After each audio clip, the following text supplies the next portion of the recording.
It's because of the, yeah. Good morning, everyone. How's all the sleepy heads this morning? Are you waking up? Are you ready for a new day? Are you ready to meet the Lord right now? And good morning to you. I hope you can see me behind the brightness of the window. It looks like we're going to have a lot warmer day today. And so we'll just wait for a few of you folks to tune in and find out, hey, it's going on again. We're having our fireside chat. And we're looking at Proverbs chapter 4, verse 18. That the path of the just is like a shining sun that shines ever brighter unto the perfect day. So, good morning, Sandra and Rachel and family. Good to see you guys out there. And thanks for joining this morning. I hope you're having a good morning out there at the farmhouse, getting settled in. And I'm sure there'll be more honey-do lists yet to happen. We're looking at the journey of Jacob and how God intervened in his life. And you remember that when he was at Bethel, that he put the stones together. Good morning, Wendy. Good to see you. And he put the stones there, and he had a dream, and he fell asleep.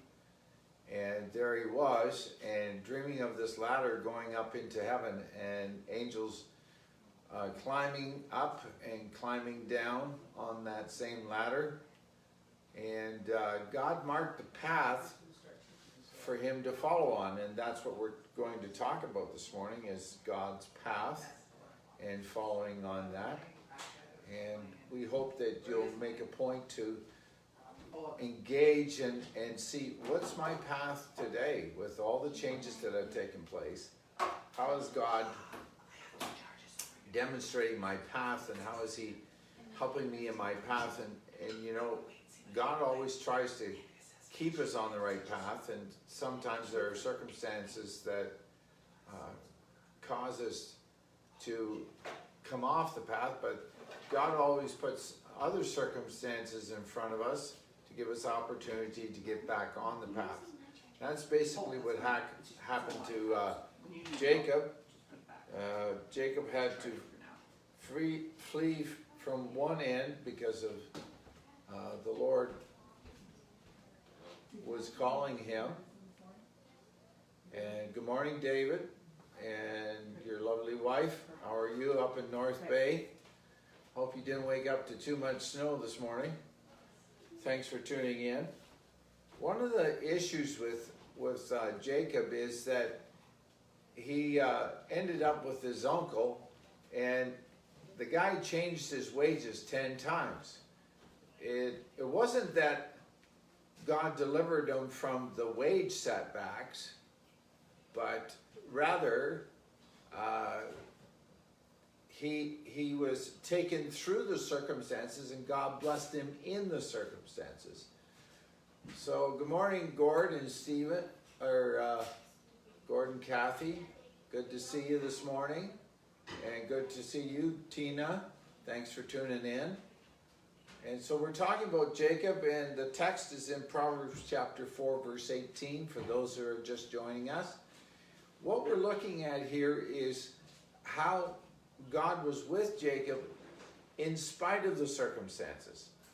Many times we want the circumstances to just be over and have it fixed our way.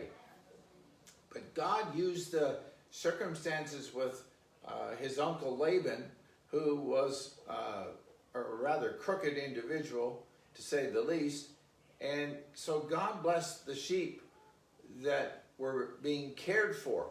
So Laban gave him all the bad sheep, and then he says, you can keep these and you can keep those, and there was only supposed to come certain markings on the sheep. And so God told him what to do, and God made the markings appear on the sheep So Laban kept changing the rules. Good morning, Ann. Nice to have you with us this morning. Out there in St. Mary's, good to have you. One of the things that we always want the thing to change. We want the circumstances to change. And I'm no different than you. I have the same attitude sometimes about wanting circumstances to change, but God's actually working on changing our hearts rather than changing the circumstances. That's a little more difficult to get used to. Good morning, Tyler. Nice to have you with us this morning. And one of the things that are difficult for us is putting up with the circumstances. And who else we got there? Oh, I gotta be able to see. Okay. No snow, right, Dave? Okay. And Belle, good to have you with us this morning. And I see you've been keeping rabbits happy in your videos. Anyway, so we want the circumstances to change. You guys, you're supposed to do this, and everything will be fine. But that's not what happened with Jacob and his uncle.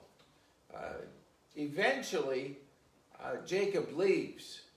And even when he's leaving, his uncle is being crooked with him and giving him a hard time. And eventually, you know, this story is not a month or a week or a few days. It's years in the making. So that's one of the things that's very difficult. That we want things over quick, man. We have a real hard time when they don't get over quick. But God says, hi, Kathy, good to see you. And who else is with us this morning? Oh, there's a whole bunch jumping on. Sam, good to see you. Sean, good morning.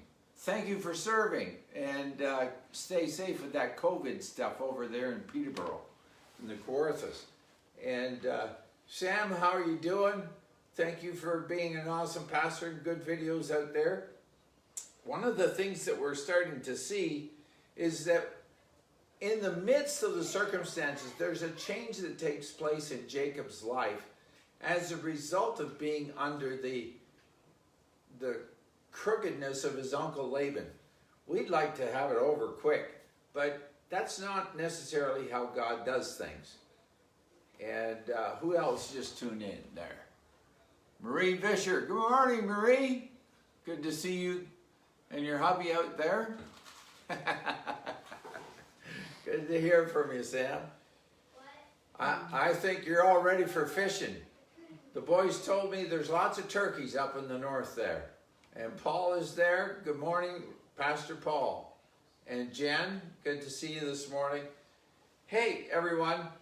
Jacob's life was not an easy one. And it took a lot of circumstances to go through. And good morning, Dave and Raina. And it wasn't over easy. It wasn't over easy. And we, you know, life's not like cooking eggs. It doesn't work like that. It's not over easy. And pardon the humor there. I might have picked that up in the valley. So God was with Jacob, and he changed the circumstances within the circumstances. And for us going forward, God's working on our hearts and our minds in the midst of this COVID crisis.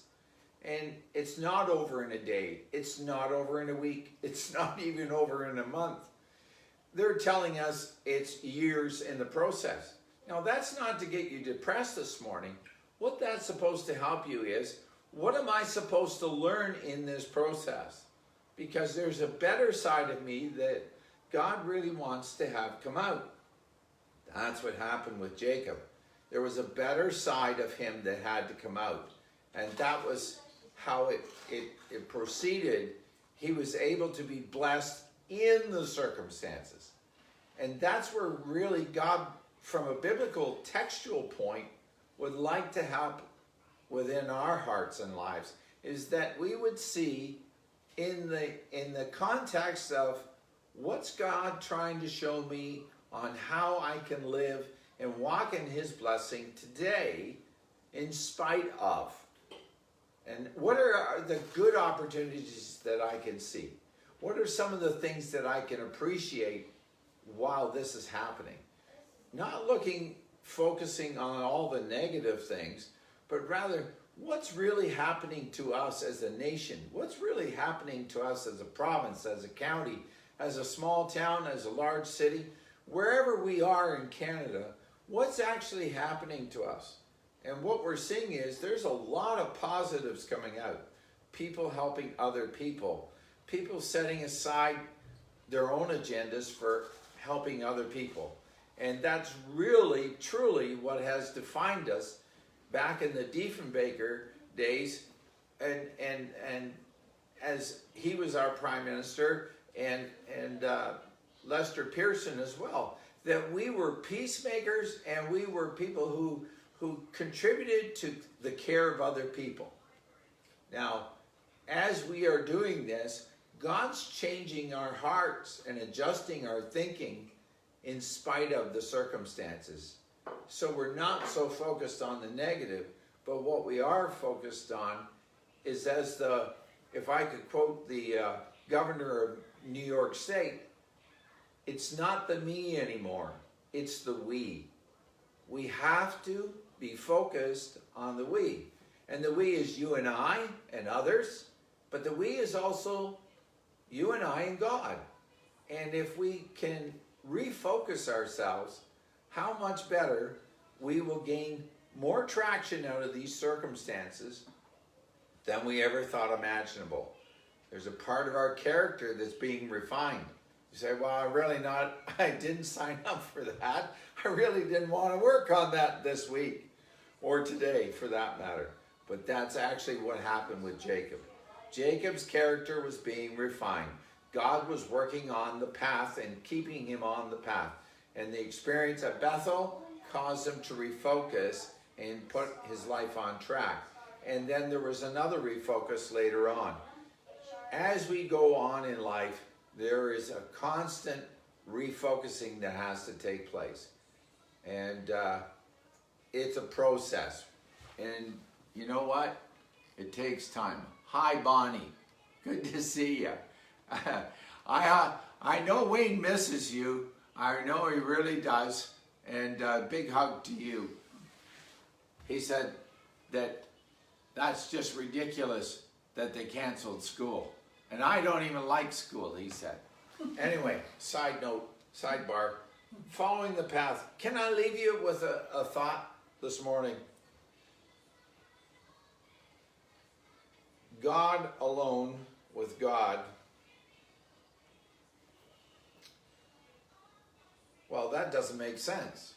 Or does it? We need to be alone with God. God doesn't need to be alone all by himself. We need to get alone with him, have a Bethel moment, if you will, and understand that his grace is sufficient to help me learn through this process. I really appreciate the fact that so many tuned in this morning, and I hope that you can see an opportunity in what's taking place. For your character and mine are definitely being refined in this process. I hope you haven't lost your Canadian sense of humor, everybody. I hope you're keeping with the process. I hope you're enjoying some good times with your family that is unexpected. And for those of you that are doing emergency services and essential services and support, we really appreciate what you're doing, but we really want you to understand that God's purposes are alive and well in your life in the midst of COVID-19. And so we want to say thank you for tuning in. We want to say keep being Canadian and reaching out to others and encouraging others, because whatever you sow, the Bible says, you'll also reap. So there will be a time later on when you might need some encouragement, and whatever you've sown into the lives of others is definitely going to come back You want to be able to sow and reap at the same time. So the more you sow, the more you reap. And the benefits is, whatever you sow, it's the best of you. So sow the best of you into other people so that you can reap the best of others coming back in. Now that's not my motive. That's not my motive. But that is a biblical principle that God says is a part of your life, that if you sow well, you will reap well. Nice to see you, Sean. And stay safe, my friend. And we're still feeding, folks. We want you to know we're doing food insecurity. This past week, 150 families. Can you imagine that? 150 families. Talk about truckloads of food. Anyway, God's provided. We got the last 2 great big huge chest freezers from a local company. Keep it local, folks. Support your local people. We really appreciate our farmers and everybody out there serving us, and our local grocers and our pharmacies helping us. And thank you to all our EMS and everyone out there. Be safe and be careful out there, and we'll see you tomorrow. Tune in for another Fireside Chat and have a really great day. I know I'm feeling the warmth of this fire right now. I'm going to have to turn it off. Have a great day. God bless.